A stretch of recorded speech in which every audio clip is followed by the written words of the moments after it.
We all need to remember our ice safety. For more on ice safety, I sat down with Lieutenant Brian Barlog from the Macomb County Sheriff's Department's Marine Division. Macomb County Sheriff's Office, our policy is there's no such thing as safe ice, but if you must feel you have to go out there, then there's some steps that we recommend you do before you do go out there. One thing is like an ice pick or an awl that you can hit the ice before you walk onto it, and you'll be able to see if it's soft or hard, or if there's cracks in it or open water. What risk does someone run by taking their car out on the ice? Big risk. Most insurance companies do not cover vehicles that fall through the ice. So if you venture out onto the ice with your vehicle and it does go through, you're responsible for the full cost of getting it out of there. And if you don't, you can be charged with some state and federal pollution violations. How would someone make sure it was safe enough to bring their car out on the ice?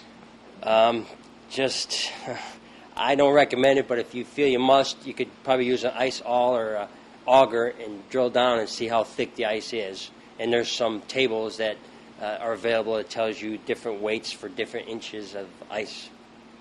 What are some of the health risks when someone falls through the ice? Well, the first thing is hypothermia. When you fall into the water robs your body heat faster than if you were just standing out in the cold, up to 25% faster. So within a matter of 10, 12 minutes, you could be unconscious and die. When someone comes out of the water after falling in, what should they do? Get warm, take all the wet clothes off, wrap with blankets. Don't get warm too fast because it's a shock to your body. You have to be warm slowly, and of course call medical attention. If someone is near when someone falls through the ice, what should that person that's out of the ice do? First thing I recommend is dial 911 from a cell phone, call help. It's better to have the people en route just in case you can't get them out by yourself, and then make every attempt to get that person out, but don't put yourself at risk because otherwise we would have 2 victims out there. When someone falls through the ice, Lieutenant Barlog and his crew have to travel out on the ice to rescue them.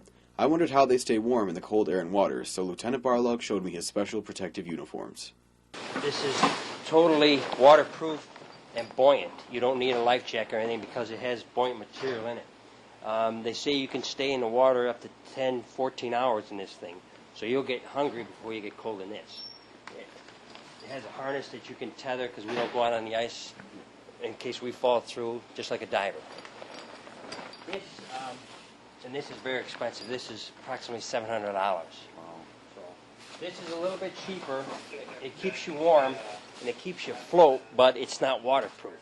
So if you were to fall through, the water would go in, but your body temperature would warm the water there. It's kind of like a wet diver's suit.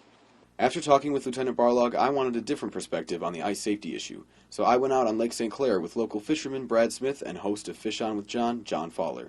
Well, we're out here trying to catch some perch. It's been spotty all around. I mean, we talked to a lot of people, stay together, stay in groups to try to feed off each other the information, but it just depends on where they're at, what time of day. We've moved around 4 or 5 times, haven't really found anything decent, so you can catch fish all day long in the winter. I mean, technically during the morning and the evening you're going to have more success, but it all depends on the weather. I mean, the barometer has a lot to do with it, and then you're looking at lunar tables, and when the fish want to bite has a lot to do with other things than just, where they're at. You can see a lot of fish and not catch them. So before I head out, I always tell someone, hey, I'm going out in front of Gino's. I plan to fish until about 11 o'clock. I'm coming in after that. I'm bringing my cell phone, though, just in case, because fishermen are, you say 11 o'clock turns into 1 or 2 o'clock. So you get that phone call, yeah, I'm still out here. But on the other hand, you want to have people come out here quickly if something does happen. So it's always best to let someone know what you're doing. Right now, it's early February. We've had a ton of cold weather. The lake's locked in. But once everything starts to break up a little bit and you get pressure cracks, you don't want to, on a strong west wind, if you got open water and you go out to this pressure crack, that wind can blow, and then you're just on an iceberg. And you see every year people getting rescued by the helicopters. So don't cross the pressure cracks if you know you got a strong west wind. Thanks again to Lieutenant Barlog, Brad Smith, and John Fowler for their insight on ice safety. Remember, no ice is 100% safe, so next time you go out, make sure you're careful. For Bassity Beat, I'm Jack McClaskey.